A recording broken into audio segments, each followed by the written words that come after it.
Sternal area, usually second or third intercostal space, at where the arrow is pointing. The probe marker will be towards the right shoulder of the patient.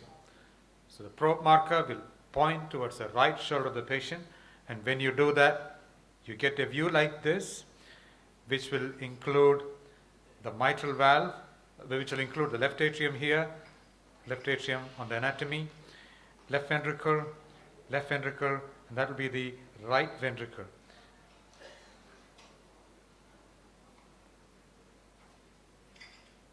And then, so that's parasternal long axis. The next view is parasternal short axis, wherein you turn the probe. Remember, the probe marker was pointing towards the right shoulder. From that position, you make the probe marker point towards the head, and then you get the short axis view, on which the left ventricle looks like this, and on actual echo picture, it will look like that. So these are the basic views: the apical view,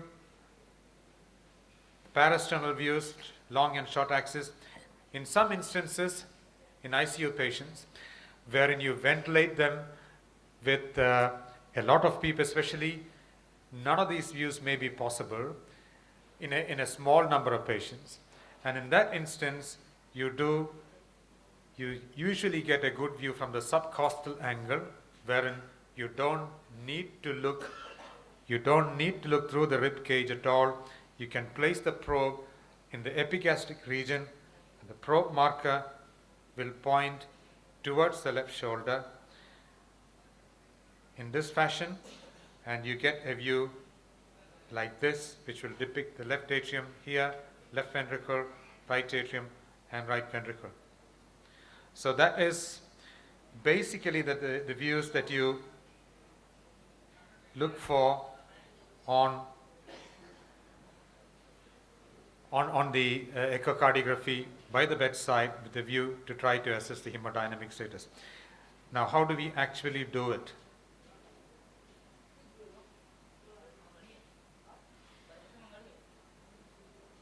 So there are many different tools that you use by the bedside: invasive arterial blood pressure, central venous pressures. They are all directed when you look at a patient to see if your patient requires more or less volume. That's one of the fundamental questions that you ask by the bedside.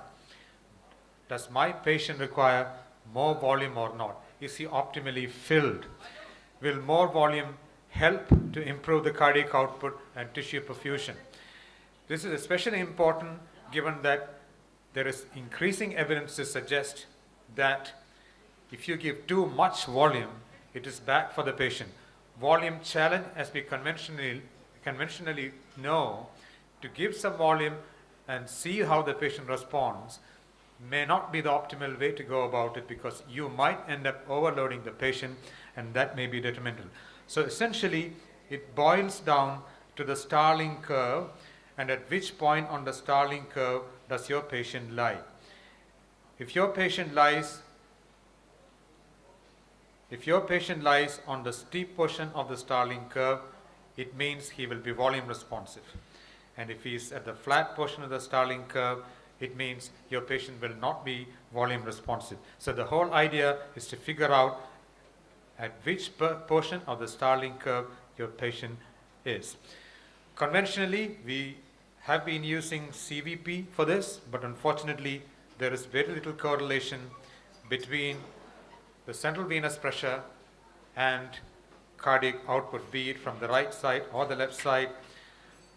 So volume responsiveness using central venous pressure or pulmonary artery pressure may not be a good indicator at all, especially in the ICU patient, wherein you ventilate them with high ventilation pressures.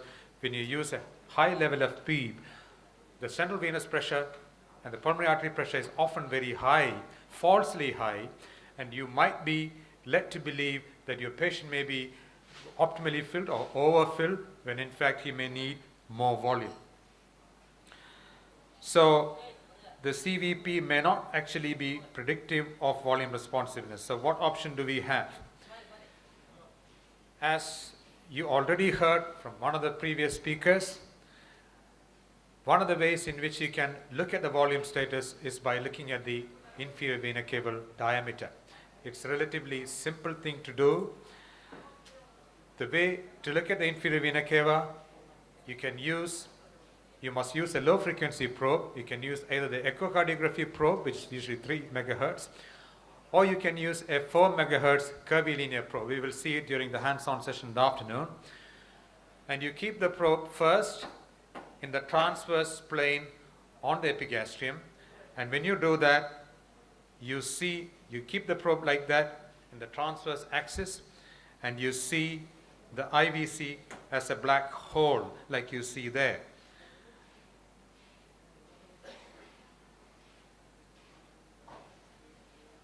And then from that transverse position, you turn the probe slowly into a long axis position or a vertical position, and when you do that, the IVC from a black hole becomes a straight tube like that.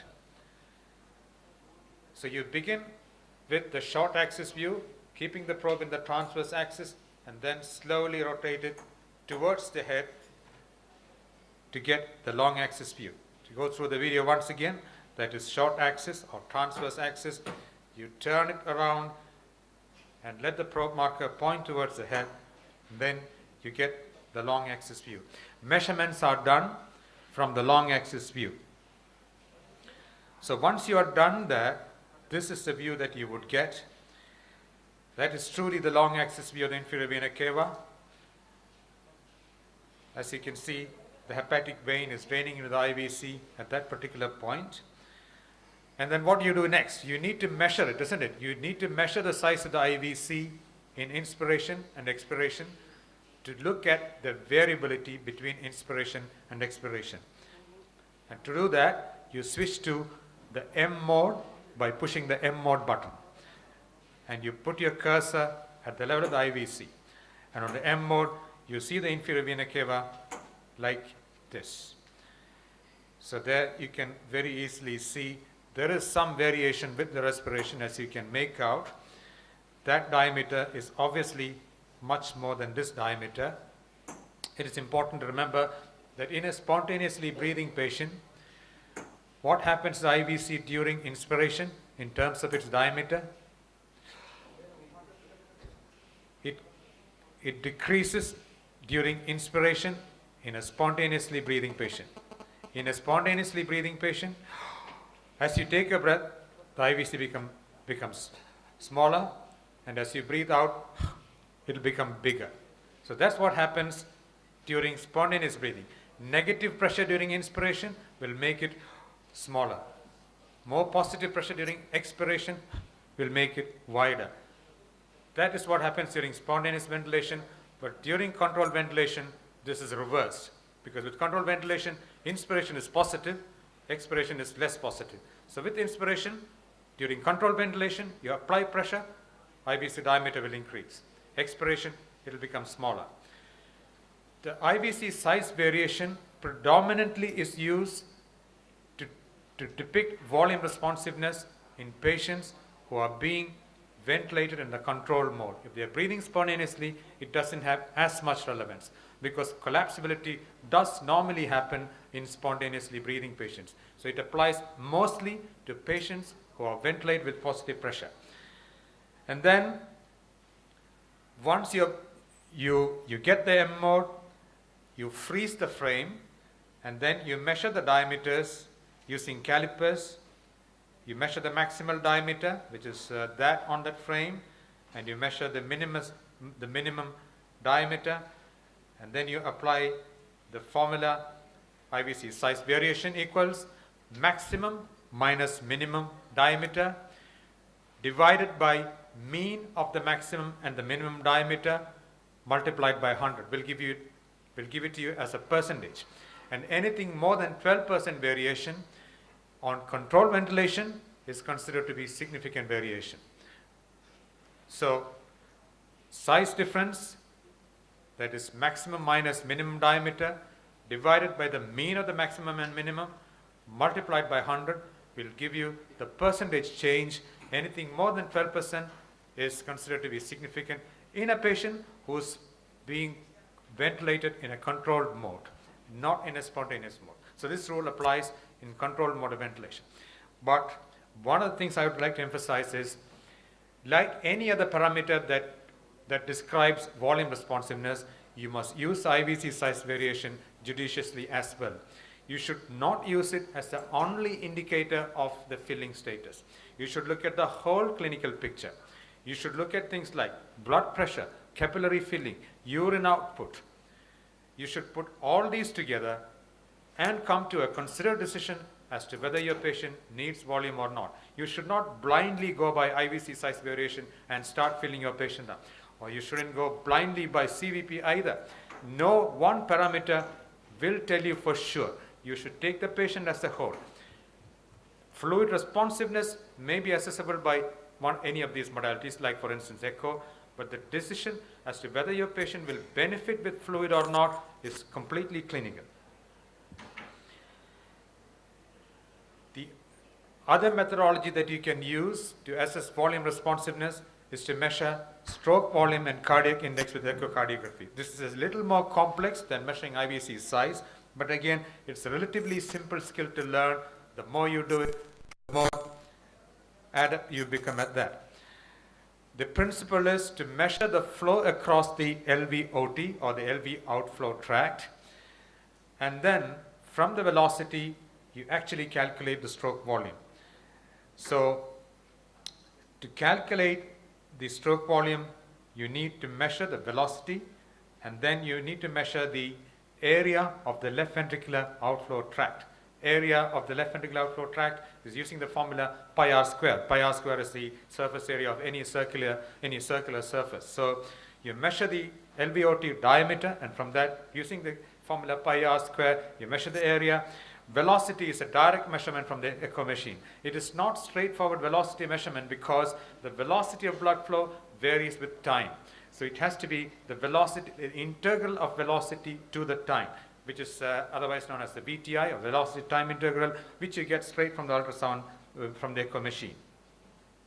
So for that, what you do is you get a 4-chamber view, you place your sampling volume at the LVOT, and then you use Doppler, and then you chart out the waveform that you get on Doppler. Then you measure the diameter of the LVOT, and once you get that, you can measure the stroke volume as velocity time integral multiplied by LVOT surface area. Even if you do not measure stroke volume, by just measuring the variability of this waveform, you can get a rough assessment of the volume status of the patient.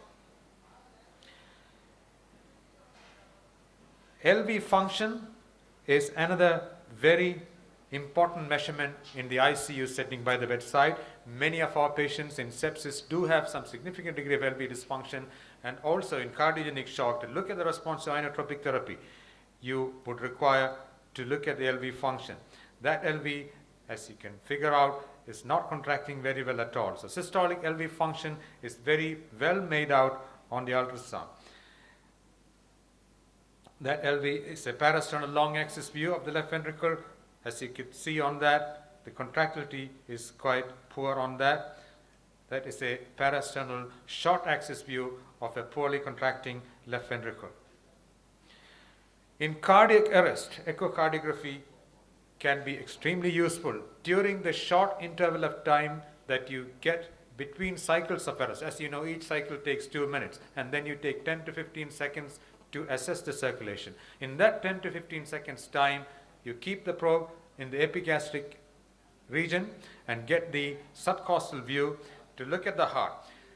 You can make out if there is any mechanical activity at all or not, and thus you can thereby use it to diagnose pulseless electrical activity. There may be just electrical activity without any mechanical activity, which you can see on the echocardiogram. You can confirm asystole because asystole may be artifactual, and if the leads come up, for instance, you may see a straight line, a flat line on the ECG, which may not be true asystole. You can make that out on the echocardiogram to see if there is any mechanical contractility of the heart. Pericardial effusion, you can very easily make out, and if the patient is tamponading, that of course will clinch the diagnosis and help you save the life of the patient. Right ventricular dilatation, as was mentioned previously, is again very easily diagnosed by the bedside. This patient had acute pulmonary embolism, and as you can see, that is the left ventricle. Normally, the left ventricle is bigger than the right ventricle. As you can see on this video clipping, the right ventricle and the right atrium are dilated in this case, which is very much suggestive of acute pulmonary embolism. This is a long axis view, parasternal long axis view of the same patient. As you can see, the right